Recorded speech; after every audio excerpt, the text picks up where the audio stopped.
Hey, Jim Vinosky with Manufacturing Talks here. Got a great show for you today. So we went all that time up to episode 74 2 weeks ago, nothing about bikes. And then we finally had a guy talk all about bikes. Well, guess what? 2 weeks later, we're going to have another guy talk all about bikes. We got a guy named Mark Stemmy. He is with a company called Optimized Cycling Solutions, and he's going to talk about what he's seen in the bike industry for the last couple decades, where it is now, where he sees it going, the trials and tribulations, everything, nuts and bolts of the bicycle industry. Stay tuned. Hear all about it here on Manufacturing Talks.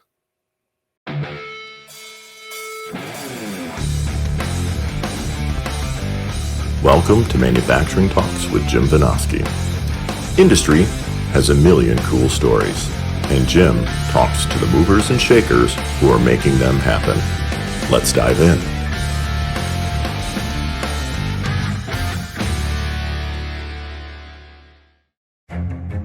PYS Media, your digital media relations agency.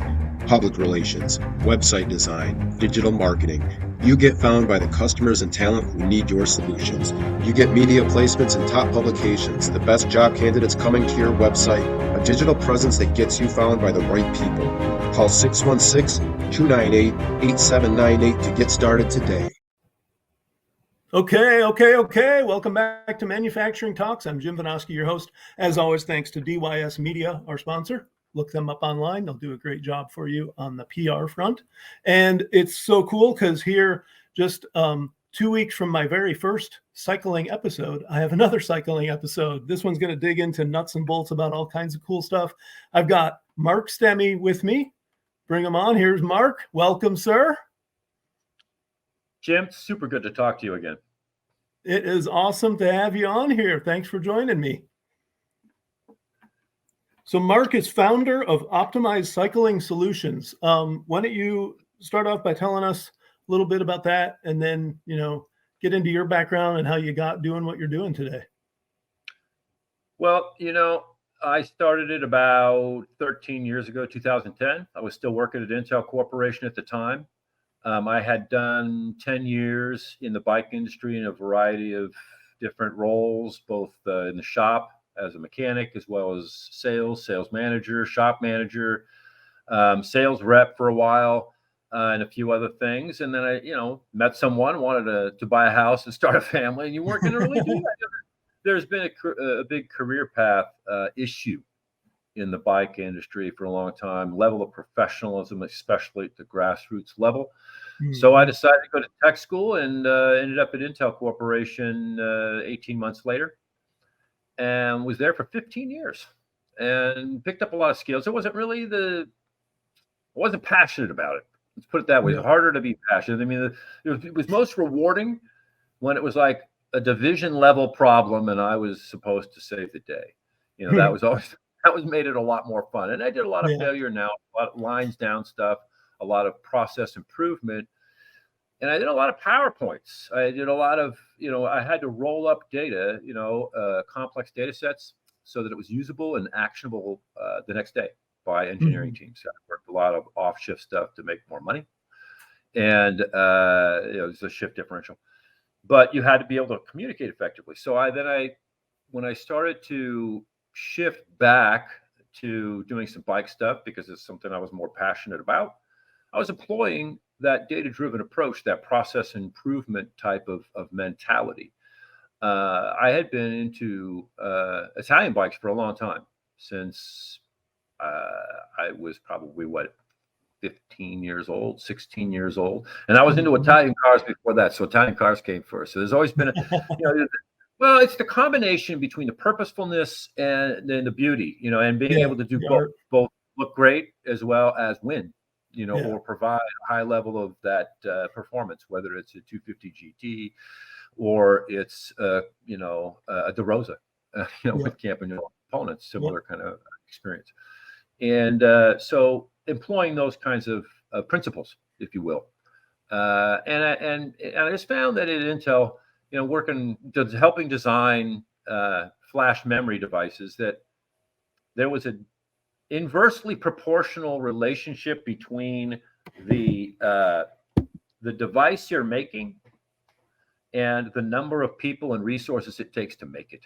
You were it was highly compartmentalized, and you didn't really get, like, at the end of the day, unless you're helping save the company from imminent disaster or something, like I was mentioned earlier, then it was not, I didn't find it that compelling. Right. The bike, it's more hands-on, and what I found is that I got back into it selling wheels, high-end wheels, and if you don't mind going back into that, going into the presentation I sent you earlier, I can show you how this happened, because it was kind of interesting. You got to load that back up. Oh, do I? Oh, because I logged back on. That's Yep. fine. Well, we'll get it loaded up. And absolutely. But so this is cool, because I grew up really into high-end bicycles. I could never afford them back when I was a kid, but read all about them and studied about them. So I understand exactly what you're talking about. Yeah, and I think that, didn't you work at bike shops too? Yeah. Yep. And it's a different mentality, though, isn't it? Because, the thing is, I equate being a bike mechanic, because you have to make tools. If you're a higher level mechanic, you have to be able to adapt to and solve problems. It's right in the name, And by the way, it's such a long name, OCS, but Optimized Cycling Solutions. That name came about in a brainstorming session to come up with a more short single syllable name, like Head or Zip or some of these other companies, right? But it became a mission statement and a name: Optimized Cycling Solutions. Optimized, everything's about optimization of Formula One. So Formula One, I've been a fan for a long, long time, and kind of trying to employ that type of thinking, because you're always looking to improve. You're always looking to see what's worked and what doesn't. Well, a friend of mine and a teammate asked me to build him some wheels. And they were carbon fiber, and they were 65 millimeters tall. That's a pretty tall aero rim.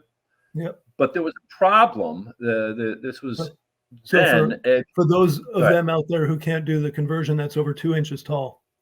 Yeah, it's pretty tall aero rim, and there's some interesting dynamics to it too when you're building wheels. So with so much structural integrity to that rim being so tall, you have a significant reduction in the distance between the rim, the bottom there, and the hub shell, thus requiring fewer spokes, which is, again, more aerodynamic. So fewer spokes to cut through the air, etc. Now I do use bladed spokes, and they're stainless steel, they're cold forged, and even though they're as light as titanium, they're the strongest spokes in the world. Those are from Belgium, Sapim C X-ray. But anyway, you can see that hole there is very small. That's where the spoke actually goes through. And then the spoke nipple goes in that kind of circle that you can't quite see there. That's a proprietary molded spoke hole that's supposed to be perfect, but you can see that carbon inside that rim is drifted and covered it. It made it almost impossible to build the wheel. Well, I called them and said, hey, there's a problem. And they did what a lot of companies do. Oh, they're fine. They're great. Use a brush, clean it out, and they'll be fine. You'll love them, And I mean, literally, that's a quote. But that doesn't work for me. So I figured out how to photograph to a near microscopic level the area that was affected, and actually serialized it. And they were able to resolve the issue. So there's a before and after view of what they were able to do after they changed their manufacturing processes based on the report that I did. And I thought to myself, using this data-driven approach, and there's the wheels when they were done. Beautiful. It was like, okay, there's a number of ways this helps. This helps me communicate the issue to the client. This is a $2,500 set of wheels. It helps me to communicate to the manufacturer that there's an issue. And it also adds to our learning within the company, so that it has value if we ever encounter anything like this in the future. I also started to use a more data-driven approach to measuring the spoke tension and mapping out, irregularities. And then the result was that my client, my friend, ended up racing on the wheels and winning a number of races with them. But now that is sort of woven into the services we provide now, like this optimization report. So yeah, I think we can kind of, let me see here. Where are we? Now that's a different sort of the part of the conversation. Although, I mean, it depends on how you want to go with it, because, if you look at this, what this led to was the first Interbike guy. You remember Interbike? Did you ever have a chance to attend Interbike? No. So the big bike extravaganza, trade show.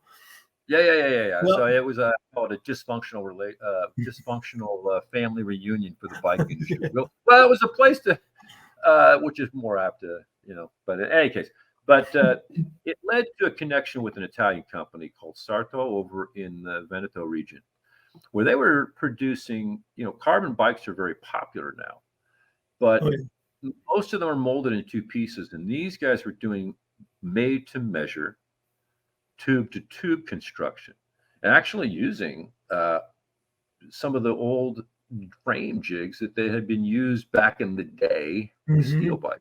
Mm-hmm. That allowed me to start to, I bought a software tool called BikeCAD Pro. Brent Curry's the developer of that. He's up in Canada, and he's a remarkable individual, and I thank him. I've probably spent way too many, maybe as many as 15,000 hours using this program for a variety of different reasons. Yep. Well, it allows me to do fit analysis and things like that, and put that data into reports for people. But so it also allows we should back up a step there, because I think the non-cycling folks who just heard that, what they may not understand is, so you're looking at the tube, that pipe that makes up the frame, right? And the old steel frames, all those tubes were cut to lengths that on the high-end bikes were customized to the body of the rider to get this optimum overall frame configuration. And then you'd optimize stuff like the length of the stem, that put how far your handlebars are out, and the length of your crank arms and all that, just to get everything dialed in perfect. And where the industry has gone with what you were talking about, the kind of two-piece frames, is there's a few kind of set sizes of frames, and then they just adjust everything else to try to make up the difference. And that's not really optimum, right? No, you bring up an excellent point, and I'm really glad you took a time out there, because this is sort of the differentiator. And this is where, when you start to talk about, okay, what I do as manufacturing, because I'm not specifically speaking to manufacturer, okay, but I'm a facilitator. I'm an amalgamator of different influences from different industries, to be honest with you, and different schools of thought. Because the Italians, trust me, that the Italians do things differently than even the high-end builders here in the United States, just because they've been doing it certain ways for a long time. But with the sizing thing, you're right, because nowadays those molds, typically speaking, are about $50,000. And I've seen photos of China where they have as many as 100 or 200 building stations in a warehouse. So they've got, so that's how you make it more high volume. There's fewer joints to finish and things like that. But but you also have to worry about the bladder inflating fully and creating the pressure necessary to create the wall effectively. That's why in the photo here, you see a round tube. Those are the filament wound on a mandrel, and there's a tremendous amount of pressure to form them. They're not aero, though. So aero is very, very important right now to a lot of folks. It's one of the directions that the whole industry is going. But those bikes, if you flick the top tube with your finger, that thing's about an octave higher, the tone, than a molded bike. It has a different feel to it. It would feel more like a steel bike. But also, it doesn't thunk like my bike does. It rings like an old, like you said. Well, a little bit more, and I do try to emphasize that in the way I design bikes for people, is because everybody's different size. There's different height of rider. I'm 6'4", 225-ish. And that's a big person. And that's one of the reasons that I got into building wheels to begin with. Building wheels, Probably wrecked a few. Well, I was bunny hopping train tracks and stuff like that too. I learned how to ride light, and to be honest with you, that's kind of a lost art. But because it was attrition, and I was like, oh man, I could feel that if I miss it, I'm like, oh man, that's 2 hours and about, when I get back of time to fix it. But but that also alludes to the living laboratory that is riding bike. And you've ridden enough. I remember during our discussion previously that you've done some long rides, and and you've done. And if you worked in a shop, the attrition rates change.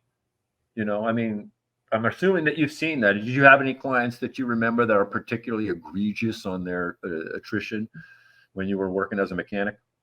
Yeah, well, I went through it myself. I did some racing and, did a lot of actually building my own bikes for a lot of years. After I got out of racing, I did kind of long sport rides, and I'm a heavier rider, not quite as, definitely not as tall as you. I'm like 5'10", 5'11". But even when I was super fit racing, I was 170, which is a lot heavier than Sure. most racers. And so I would tend to put True. some pretty good stresses on my bikes, and had some of those wheel failures you were talking about. So yeah, I've seen some of the differences you can make with getting the right materials and the right construction. Yeah, so everything has to be kind of tailored. When I design a bike for a client, a custom bike, I'm starting literally at the ground level with the tires that I think they're going to be riding, because Yeah. tire diameter now, wheel technology is really leapt forward, and wider is Yeah. better for the road, and the width. Remember back in the day, what were the widths of the tires you were running? Like a 19s or something like that. Now they're running like 33s, 34s Yeah. on a road racing bike, Tour de France type bike. And there's a number of reasons for that. And it took someone like Steve Head to do the research that now, okay, everybody's not only jumped on that bandwagon, they've got even wider, but the data supports it.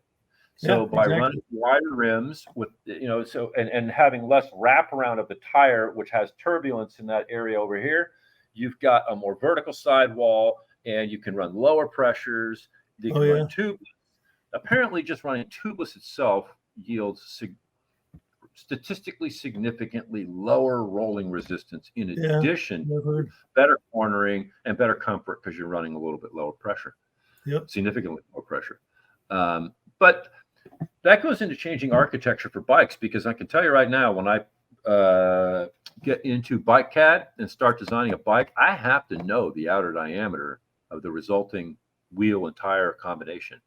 Right. I mean, I literally had to write a formula, kind of a subroutine almost, but a formula with some offsets for different tire brands, just to be able to calculate that estimated wheel diameter, resulting diameter, because it significantly changes the packaging, whether it's toe overlap in the front when you go back and forth with the front wheel, or whether it's rear clearance. So chain stays now. Remember when 405 had every bike had to have a 405 millimeter set of chain stays? Mm-hmm. That'd be 412 now or more, because tires are just much bigger. But knowing that stuff, and then taking it all into account for each client, and I think that's what you miss sometimes when you have large volume. Right. So perhaps there's models we can look at in the future where we can scale some of that stuff down, so you don't end up with this glut. All of our bikes are produced when they're requested, even if they're stock geometries. So you alluded to that fit issue previously. So our brand FRM that I represent currently, they have 6 sizes for their Aero road bike. If I take somebody's digital rendering of their body measurements and I virtually drop it on that bike in BikeCAD, because I have them all drawn, I can determine whether a stock size fits or whether we need to go custom and I need to go switch into a different mode. But we do it based on the data.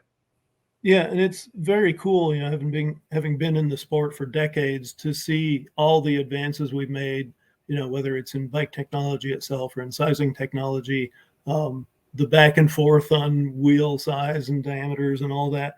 And so I think, nowadays people have so many different options, even in a given segment of the sport. Plus there's multiple segments that didn't even exist when I was coming in, mountain biking and gravel biking and all that.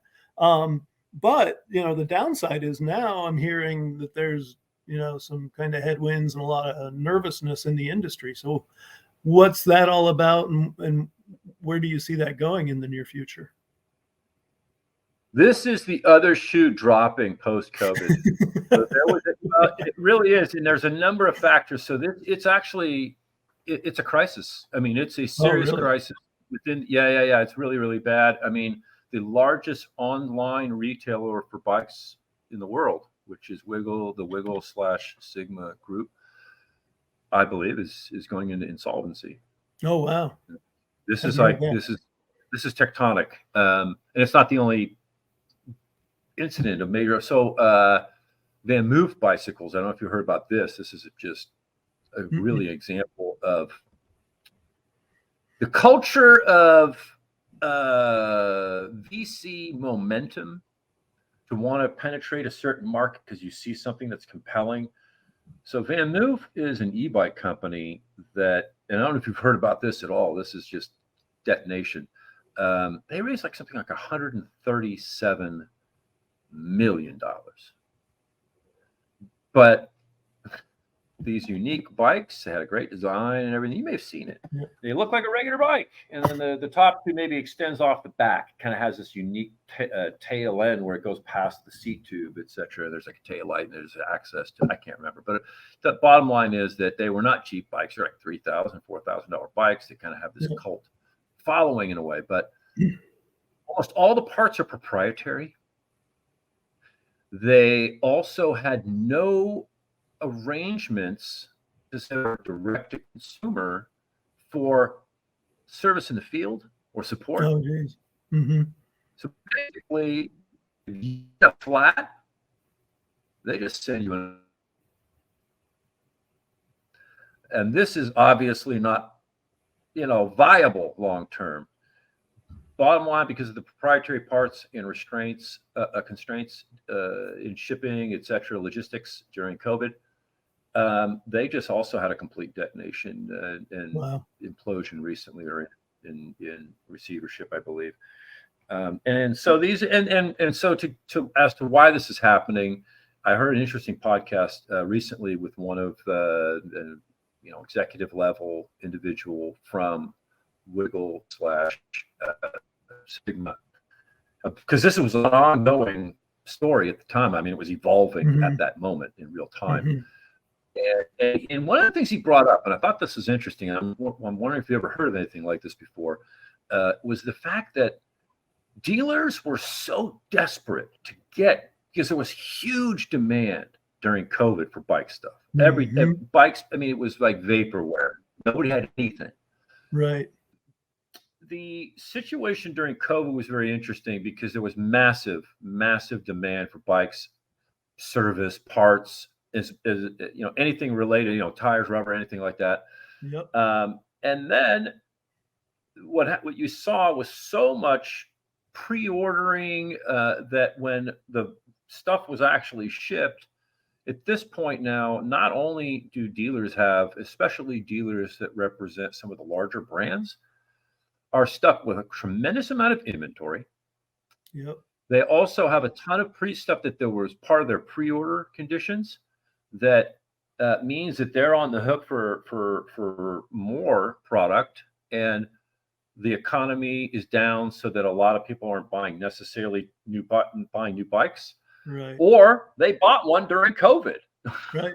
Yeah. Okay, so these are some of the factors that are playing into it. And then in addition to that, you've got the fact that now in their desperation to move product, some brands are going more on the direct side and discounting, so that now the bikes that the dealers bought at full price, relative, wholesale price, have been devalued. Yeah. So you're seeing a whole bunch, and I've talked to, in my efforts to open up dealers in the United States and for a specialty brand like FRM, I've been talking to a lot of dealers. Most of them are small. They're more independent. So they're dealing with the super high-end brands. I mean, I scout them. If they're not a candidate to do made-to-measure bikes, then I'm not going to be talking to them or contacting them. Yep. So they have a little, but they're still down. They're still way down.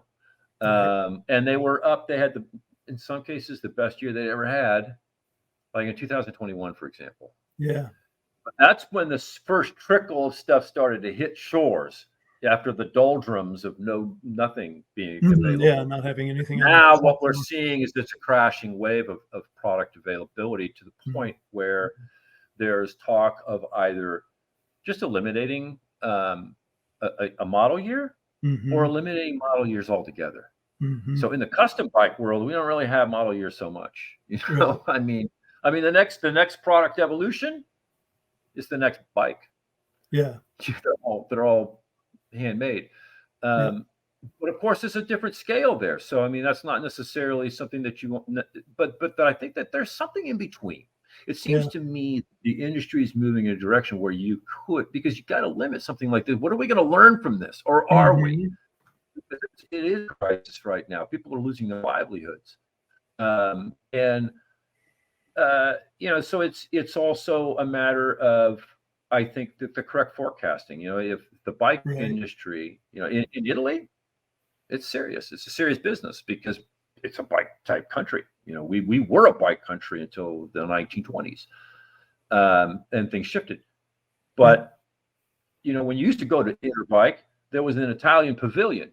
And I can tell you that the level of presentation at the booths in the Italian pavilion was very different. Instead of wearing shirts like this, they're wearing suits.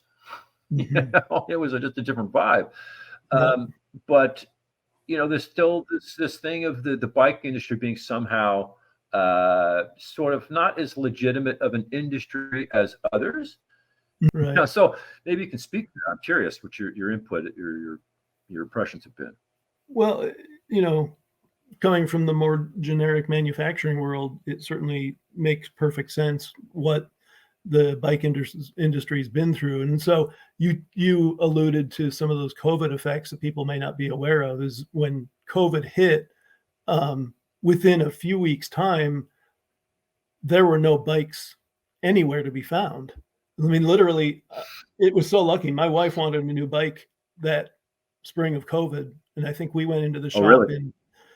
I think we went in like mid-March after things had shut down, Ooh, and the local yeah. shop nearest to us had 6 bikes on the floor, and we got talking to a salesman, told him what we were looking for. He looks at her and he says, you might just be lucky because I think I've got exactly what you're looking for." And he pulls out this bike and she goes out and rides it. It's perfect size. It's exactly what she's looking for. We bought it that day. I went back to that shop 2 weeks later to pick up just some generic riding stuff for myself. Nothing, nothing on the floor by the time I Bike. get there. Yeah. And so, Yeah. And it yeah, was that way. Yeah. Terrible.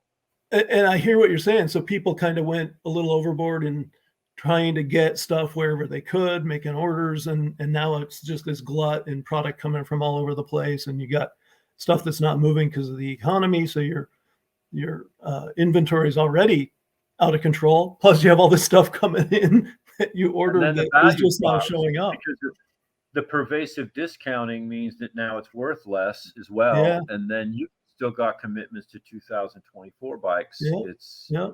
And that I and don't that know how double long. whammy of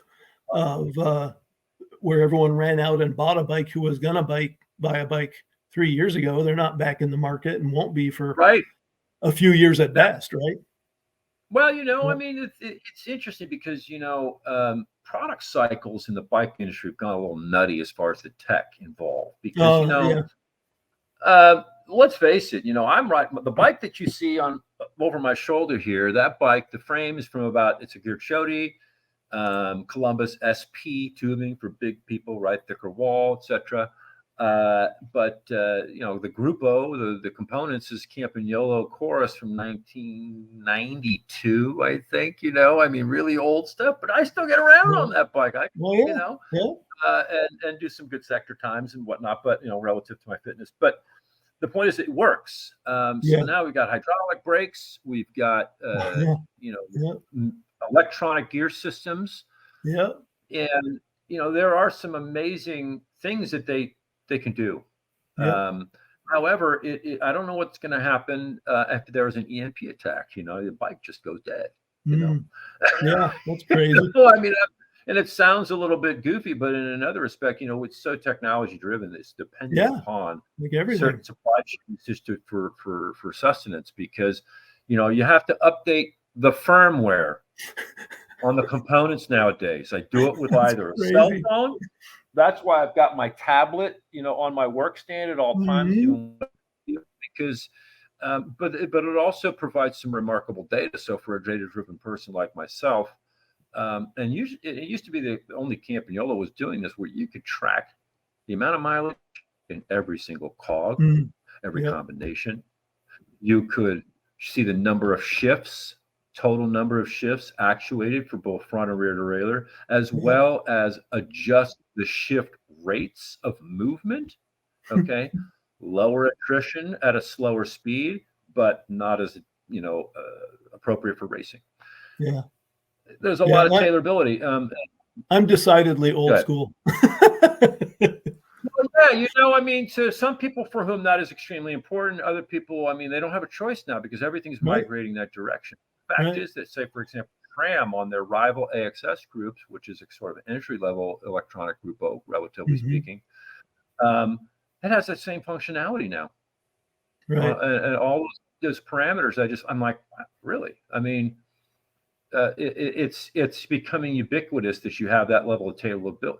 But the question is, who's going to help people get it set up and Mhm. leverage it, you get the most out of it? Because I've seen Yeah. examples where a Campagnolo, for example, because I do a lot of like forensic type work, and I Yep. have even been an expert witness for litigation involving bicycle related cases. And but I had a guy with a $17,000 Pinarello that had thousands of dollars of damage done to the Campagnolo components because it wasn't assembled properly. It wasn't just a little wrong; it was way, way, way wrong. And those are expensive components. Yeah. Super Sure. record EPS. And I had to document it, though. It's a little bit of and that's the other reason why I do the reports, is because I was able to include verbiage from Campagnolo documentation. I'm also one of my best friends in the industry, helps write the training documentation for Campagnolo, and does all their certification in England and a lot of Campagnolo certification also in Europe, Graham Freestone King. And so it's nice to have resources like that too. That's one thing I learned at Intel, right? Is if you don't know something, go to the person who does. You got to know what your resources are. So I find I do the same thing in the bike industry and try to build stronger how it is, stronger networks. I'm sure that through your show, you have amazing contacts now and have learned enough about them to know. And man, let me ask you this. Have you been able to connect people based upon getting to know them individually on podcast appearances? Just out of curiosity. Yeah. Podcasting, and then my work at Forbes, doing my writing of manufacturing. I'll connect people all the time who might have possible ways to help each other out. I wanted to jump in to future trends now. So things are a little rough. There's probably some folks going out of business. What are the hot cycling trends? And, are there things out there that'll help turn things around, things that are going to kind of reposition where you're looking in the future? It's funny to say, I think that AI will have an effect on that, but I really think it's a matter of how it's harnessed, so I am kind of talking to people about how that might manifest itself, because I'm still sort of, Skynet kind of thing, man. I have my reservations about AI, trust me, but I really think it's a matter of how we view it as a tool, and the programming seems to me is going to be the key, regardless of how it's employed. Because, for example, as it relates to the bike world, how would that be? For us, for me, it would be more about how to have a better segue to clientele to provide them with seamless support. So, for example, they're out on a bike ride. Well, when I do one of these reports for somebody on a new bike, they get a PDF that's like 25, 30 pages long. It's basically a customized owner's manual. Mark, they text me, or would be somebody else. This actually is a case that happened. Somebody texted me before a ride. Mark, my brakes are rubbing, man. I'm about ready to go on a ride. Go to page 18 of your PDF on your phone. Boom, boom, boom, boom, boom. Get a 5mm Allen key. Turn it to counterclockwise, 1/4 turn. Boom. Mark, you're a lifesaver. Have a great ride, bud. But have somebody else where there's a level of automation for some of that, kind of like a companion, because that's actually not too hard a thing to do with AI, I think. And if they need to escalate to a human, boom, you need to do it. It gets done. But I look at when it comes to automation, because automation, I think, is going to be where we're going to see a lot of the trends in the bike world, because we're going to automation in a lot of ways in life anyway. It's Right. a matter of how it's going to be, how it's employed, and how it affects people's experience. Mm-hmm. So in this particular case, it would be a matter of knowing what their needs are and anticipating beforehand by getting to know them. I take all these photos and have all this data and everything. Well, I'm kind of like a, whatever, Sherlock Holmes or Columbo when it comes to bikes and how to read the tea leaves and looking at the attrition patterns and things like that. I can tell a lot of person about them by their bike, to be honest with you. It's almost at a disturbing level, but the point being is to get to know their patterns, you can know their needs, and then better anticipate and set them up for success, whether it be on the ride or leading up to their next service, to make sure you're at a point based on your forecast that your brake linings are getting real. And I know you've got that huge ride scheduled 2 weeks from now. Mm-hmm. I don't want to have because with disc brakes, for example, if you go down beyond the lining to a certain point, you're on the long descent, you got a complete brake failure. Yeah. And that's potential death. Yeah. It would put a damper on your day for sure. Well, so if you look at those big trends and the path that you see the cycling world going, how does that inform what you're going to do? Obviously, you've done a lot of interesting things in your career. First doing the Intel thing and learning a bunch, but then jumping into the cycling world. You sticking with the cycling world and trying to ride some of those trends, or where are you thinking you're going?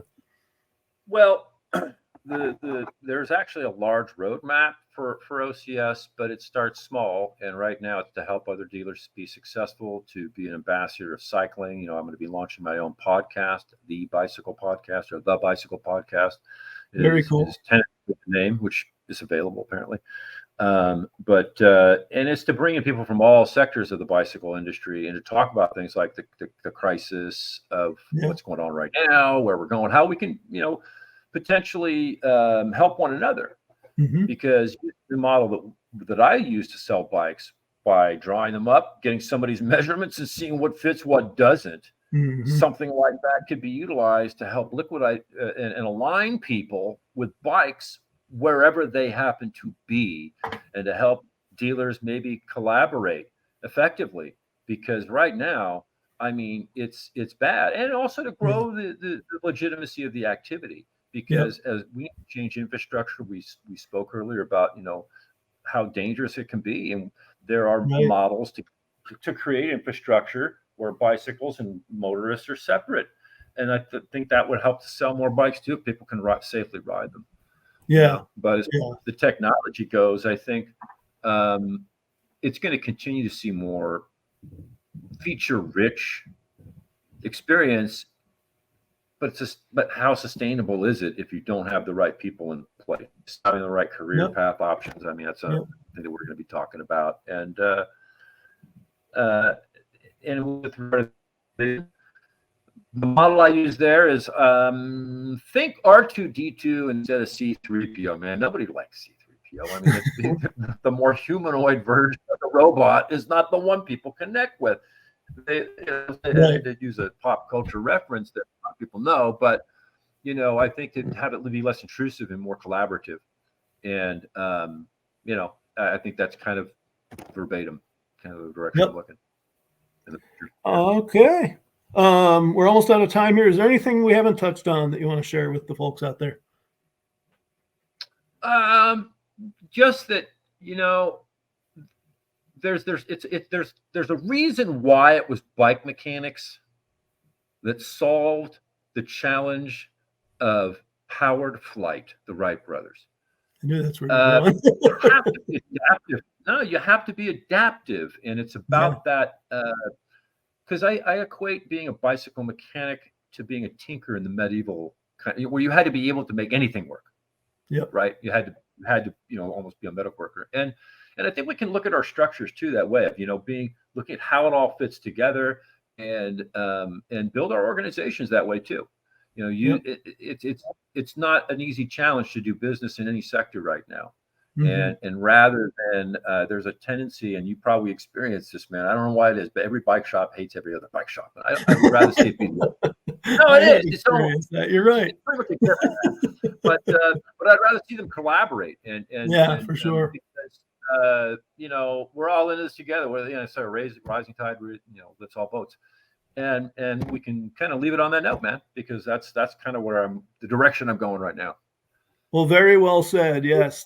Thank you, Mark Stemmy, for joining us today. Interesting stuff in the bicycle front. Well, thank you very much for having me on, and I'd be glad to have you on the bicycle podcast as well, because again, we're going to be touching on a lot of different subjects, and it's not always people that are in the bike industry. It's people for whom bicycles have touched their lives and affected them in some way. All right. Well, let me know. And in the meantime, any kind of technical help, I'm no expert on this stuff, but I have been doing it for a while. So any help I can give you, let me know. Oh, absolutely. Absolutely, man. Thanks again, Mark. And of course, thanks to all of you for joining us today. Mark brought us stuff that really goes straight to, one of my major passions. Hopefully some of you out there are cycling gearheads as well and enjoyed his presentation, but, obviously very pertinent to manufacturing in general too. So thanks for joining us. We're here every Tuesday. I can't promise everything will be as enlightening as what Mark brought us today, but it's all going to be enlightening. So we'll see you again soon. Thanks for Manufacturing Talks. So long.